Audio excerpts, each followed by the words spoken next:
പക്ഷെ എനിക്ക് തോന്നുന്നു ഈവൻ തോന്നുന്നു നമ്മുടെ ഇപ്പത്തെ ഒരു ജനറേഷന്റെ മ്യൂസിക് ടേസ്റ്റ് ഉണ്ട്. അവർക്ക് ഫ്യൂ ലൈക്ക് മോഡേൺ ആയിട്ട് പോപ്പ് സിംഗേഴ്സും അങ്ങനെയൊക്കെ അവർ നോക്കുന്നുണ്ടെങ്കിലും, പക്ഷെ ഇപ്പത്തെ ഒരു ട്രെൻഡ് വെച്ച് നമ്മൾ ഇൻസ്റ്റാഗ്രാമിലൊക്കെ കാണാം, പഴയ ക്ലാസിക് സോങ്സ് ആണ് ഇപ്പൊ പൊങ്ങി വരുന്നത്.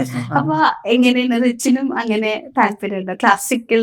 ഇപ്പൊ താല്പര്യമുണ്ട്. ഞാൻ 17 വയസ്സിൽ ആ സമയത്ത് ഈ ട്രെൻഡ് ഇല്ലായിരുന്നു.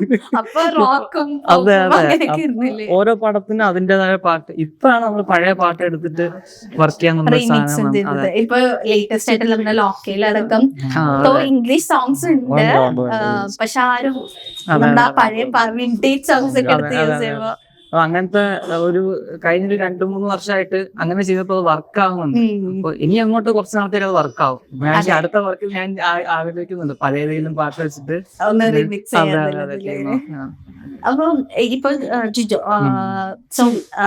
മലയാളം സോങ്സ് പാടണം എന്ന് ആഗ്രഹമുണ്ടോ? മലയാളം സോങ്സ് പാടാറുണ്ട്, പക്ഷെ മലയാളം അങ്ങനെ എപ്പോഴും പാടി പ്രാക്ടീസ് ചെയ്യാത്തതുകൊണ്ട് ഇംഗ്ലീഷ് വരും. പ്രശ്നം മലയാളത്തിന്റെ ആക്സെന്റ് പിന്നെ എപ്പോഴും പാടാൻ വരുമ്പോ.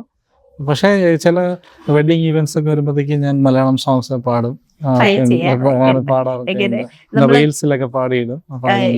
ഇപ്പൊ നമ്മൾ ഇപ്പൊ ഈ പറഞ്ഞ പോലെ തന്നെ മ്യൂസിക്സിന്റെ ഇതും അല്ലെങ്കിൽ ആ ഒരു ട്രെൻഡ് അനുസരിച്ചിട്ട് പഴയ പാട്ടുകളാണ് ഇപ്പം ഇതായി നിൽക്കുന്നത്. പഴയ പാട്ടുകൾ പാടാൻ കുറച്ച് പാടാണ്. എങ്ങനെ ട്രൈ ചെയ്യാറുണ്ട്?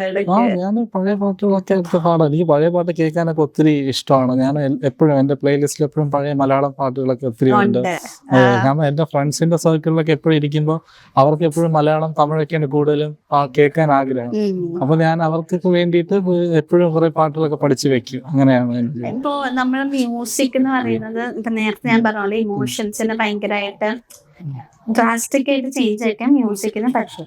അപ്പൊ എങ്ങനെ ഒരു സീൻ ബൈ സീൻ അല്ലെങ്കിൽ ഒരു ഇപ്പൊ നിങ്ങൾക്കൊരു സിറ്റുവേഷൻ തരുന്നു, അപ്പൊ ഒബ്വിയസ്ലി നിങ്ങളും ഒരു ഇമോഷൻ കൊടുക്കണല്ലോ ആ പാട്ടിന് വേണ്ടിയിട്ട്. അപ്പൊ അത് ക്രിയേറ്റ് ചെയ്യുമ്പോഴും പാടുമ്പോഴും അപ്പൊ ആ ഒരു എങ്ങനെയായിരുന്നു അത് ഹാൻഡിൽ ചെയ്യാ? നമ്മൾ ഈ പാട്ട് 2 തവണ റെക്കോർഡ് ചെയ്തായിരുന്നു. ആദ്യം റെക്കോർഡ് ചെയ്തിട്ട് നമ്മള് അപ്പൊ ഓക്കെ ആയിരുന്നു. പിന്നെ പടത്തിന്റെ കുറച്ച് സാധനമൊക്കെ വന്നപ്പോഴത്തേക്കും ഞങ്ങക്ക് 2 പേർക്കും തോന്നി ഒന്നുകൂടെ എടുത്താൽ കുറച്ചുകൂടെ നന്നായിരിക്കും എന്നൊരു സാധനം തോന്നി. അപ്പൊ അത് കഴിഞ്ഞ് എത്ര 1 ഇയറിന് ശേഷം 1 ഇയർ ഗ്യാപ്പ് കഴിഞ്ഞിട്ട് ഞങ്ങൾ ഒന്നുകൂടെ റെക്കോർഡ് ചെയ്തു. അപ്പൊ വേറെ നിന്ന് വന്ന് അതിനുവേണ്ടി തന്നെ ഒരു ഡേ ആയിരുന്നു ഞങ്ങൾ ഒന്നുകൂടെ റെക്കോർഡ് ചെയ്തു. അപ്പൊ കുറച്ചും കൂടെ രസമായി. അപ്പൊ ചോദ്യം എന്തായിരുന്നു? അതെ. അപ്പൊ പിന്നെ ഈ പടത്തിന്റെ കുറച്ച് ഗ്ലിംസ് കണ്ടപ്പോ എങ്ങനെ കുറച്ചും കൂടെ ബെറ്റർ ആക്കാൻ തോന്നി. അപ്പൊ ഇമോഷൻസ് അങ്ങനെ ഡ്രൈവ് ചെയ്യാൻ പറ്റി. സെക്കൻഡ് ടേക്കിൽ കുറച്ചുകൂടെ സെറ്റ് ആക്കാൻ പറ്റി. അത് കൂടുതലും റിച്ചുവിന്റെ ക്രെഡിറ്റ് ആണ്. കാരണം ഞാൻ ഓരോ ടേക്ക് എടുക്കുമ്പോഴും റിച്ചു പറയും ഇവിടെ ഇങ്ങനെ ഒരു ഇമോഷൻ കൊണ്ടുവരണം, അത് അങ്ങനെയാണ് അവിടെ ഈ ഫീൽ വേണം. അപ്പൊ ശരിക്കും കഷ്ടപ്പെടുത്തി സമയത്ത്. ഇംഗ്ലീഷ് പാട്ടില് പൊതുവെ ഇമോഷൻ ഉണ്ടല്ലോ. മലയാളം പാട്ടിലാണ് ഈ ഫീല് ചില പാടുന്ന രീതി മാറുമ്പോൾ തന്നെ സാഡ് ആവാം, ഹാപ്പി ആവാം. ഇംഗ്ലീഷിൽ പൊതുവെ അങ്ങനെ ഇല്ല. ശരിയായിരുന്നു. നമ്മളിപ്പോ ഭയങ്കരമായിട്ട് അടിപൊളി കേൾക്കുന്നതിന്റെ ലിറിക്സ് എടുത്ത് നോക്കിയാൽ ശരിക്കും വിഷമത്തിൽ ബ്രേക്കപ്പ് ഒക്കെ കഴിഞ്ഞുള്ള പാട്ടായി അടിച്ചുപൊളി.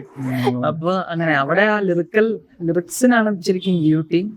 അപ്പൊ പിന്നെ അത് എന്താണ് എന്തോ ഒരു സാധനം ഇംഗ്ലീഷ് പാട്ടിന് ഭയങ്കര ഡിഫറൻസ് ആണ് ഇടുമ്പോ. നല്ല സാധനം ഇപ്പൊ റിച്ചിനെ വെച്ച് നോക്കുമ്പോ ഇംഗ്ലീഷ് കമ്പോസ് ചെയ്തിട്ടുണ്ട്, മലയാളം സോങ് കമ്പോസ് ചെയ്തിട്ടുണ്ട്, തമിഴിലും വിളിച്ചിട്ടുണ്ട്. So what's a major difference? ശരിക്കും നല്ല ഡിഫറെന്റ് ആണ്. ഇംഗ്ലീഷ് എനിക്ക് ആഗ്രഹം കൊണ്ടാണ്ട് ജസ്റ്റ് പിടിച്ചെന്നേ ഉള്ളൂ.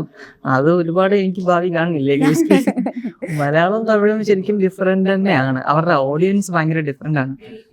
മലയാളം